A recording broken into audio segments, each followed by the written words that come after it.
Hello दोस्तों, स्वागत है आप सभी का स्लीपी क्लासेस में। दोस्तों, मेंस डे इनिशिएटिव में आपका एक और बार स्वागत है। हर साल ये इनिशिएटिव आता है, फ्री इनिशिएटिव रहता है जहां पर हम मेंस का एक सवाल हर रोज़ डिस्कस करते हैं।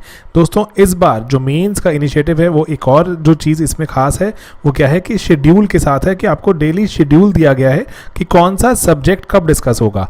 पैरेलली दोस्तों, ये तो है एक फ्री इनिशिएटिव कहलाता है मैड।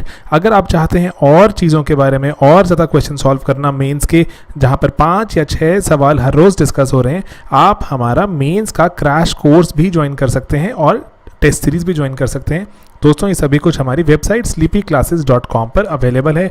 अगर आप मेंस दे रहे हैं और थोड़ा सीरियस अटेम्प्ट देना चाहते हैं, डेफिनेटली ज्वाइन कीजिए। बहुत ही कॉस्ट इफेक्टिव तरह से आपके लिए हम बेस्ट कंटेंट अवेलेबल करवा रहे हैं। तो चलिए दोस्तों, देखते हैं आज का सवाल।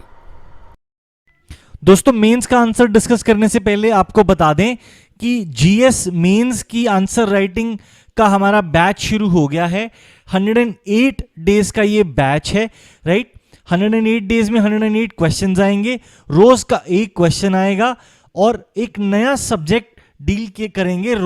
हर रोज एक डिफरेंट सब्जेक्ट से क्वेश्चन आएगा एंड आपको उसका आंसर लिखना है, हमें भेजना है, उसको हम चेक करेंगे, उस पर फीडबैक देंगे, आपको वो करेक्टेड आंसर कॉपी भेजेंगे, उसका एक वीडियो सॉल्यूशन प्रोवाइड करेंगे और ये सब कुछ चलेगा एक सेट स्केड्यूल के अकॉर्डिंग। गिवन डे का आपको कैलेंडर मिल जाएगा कि किस दिन कौन सा क्वेश्चन आना है एंड उसी स्केड्यूल के अकॉर्डिंग ही आपको क्वेश्चंस आएंगे और आपने आंसर लिखने होंगे। ऑब्जेक्टिव क्या है कि आप में राइटिंग की एक हैबिट लेके आनी, एक डिसिप्लिन लेके आना कि रोज आप एटलीस्ट एक आंसर लिख रहे हैं अपने मेंस के लिए, राइट। इसमें evaluation, PDF of the model answer and video solution of the model answer भी आपको मिलेगा। अगर आपको इसके बारे में और इन्फॉर्मेशन चाहिए, आप हमारी वेबसाइट www.sleepyclasses.com पे जाइए।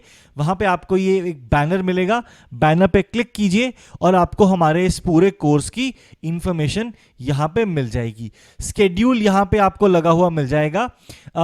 ये जो है ऑर्डर सेम रहेगा, ऑर्डर में कोई डिफरेंस नहीं है। जहां तक डेट्स का सवाल है, डेट्स आपके इस मेंस आंसर राइटिंग बैच 1 के अकॉर्डिंग लगी होंगी, राइट। कॉस्ट है इसकी 10,000 including all government taxes of GST, right. तो ये मेंस आंसर राइटिंग बैच। चलिए देखते हैं आज का सवाल अब। हेलो दोस्तों, स्वागत है आपका स्लीपी क्लासेस में। तो आज का क्वेश्चन है, Bangladesh birth owes more to Pakistani policy flaws than India's intervention. कि बांग्लादेश के जन्म के पीछे प्राइमरी रीजन पाकिस्तान के पॉलिसी फ्लॉज थे रादर देन इंडिया का जो इंटरवेंशन था। तो डिस्कस, राइट। अब इसमें दोनों साइड की बात करो, बट ऑफ कोर्स प्रिडोमिनेंटली आपका जो आंसर है वो इस तरफ टिल्ट रहेगा, क्योंकि बांग्लादेश का birth owes more to Pakistan policy flaws ये क्वेश्चन में ही लिखा हुआ है। तो कॉन्टेक्स्ट बिल्ड करो कि birth of Bangladesh can be summarised कि क्यों हुआ as a result of the fire that burnt in east Pakistan. क्यों? Because of the partisan nature of the state of Pakistan and the discrimination that the east Pakistanis felt, जिसके ऊपर Indian intervention जो थी acted as a catalyst resulting in the birth of Bangladesh. तो ये एक sentence में, 3 line एक सेंटेंस, आपने पूरा का पूरा कॉन्टेक्स्ट बिल्ड कर दिया। क्वेश्चन क्या है? बर्थ ऑफ बांग्लादेश के ऊपर है, Pakistani policy flaw, Indian intervention, सारी की सारी चीजें इस एक सेंटेंस में एड्रेस हो गई। This is as holistic an introduction as you can give, right. Context build कर दिया। अब आगे बॉडी की तरफ जाते हैं। Some of the policies that led to disgruntlement amongst people of Pakistan were. अब हम पाकिस्तान के पॉलिसी फ्लॉज एड्रेस करने जा रहे हैं। Urdu declared as the federal language of Pakistan in 1948, despite की बंगाली बोलते थे ईस्ट पाकिस्तान के लोग।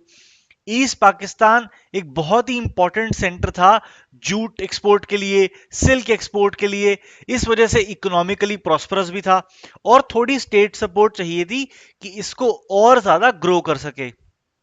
इंस्टेड क्या हुआ कि जो भी रेवेन्यू जनरेट होता था ईस्ट पाकिस्तान की एक्सपोर्ट से उसको वेस्ट पाकिस्तान के लिए यूज किया जाता था. So there was a disparity in fund allocation. Then जो वेस्ट पाकिस्तान का पॉलिटिकल और इकोनॉमिक लीड था, उसने अपनी एक डोमिनेंट पोजीशन बना के रखी हुई थी पाकिस्तान की आर्मी, ब्यूरोक्रेसी, इकोनॉमी, पॉलिटी, हर जगह पे. एंड ईस्ट पाकिस्तानीज के अगेंस्ट डिस्क्रिमिनेट करते थे. कोई सच पॉलिटिकल डेमोक्रेसी नहीं थी, तो ईस्ट पाकिस्तान के लिए कोई एवेन्यू ही नहीं था इस सिचुएशन को रेमेडी करने का.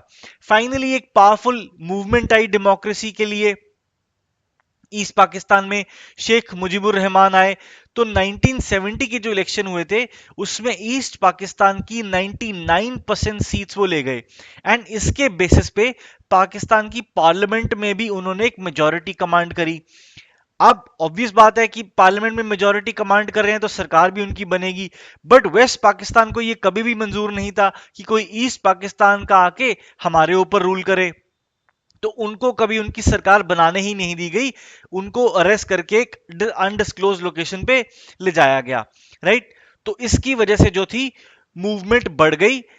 इसको कंट्रोल करने के लिए पाकिस्तान ने वेस्ट पाकिस्तान ने ईस्ट पे एक मिलिट्री क्रैकडाउन किया और बहुत ही बड़ी तादाद में ट्रूप्स भेज दी.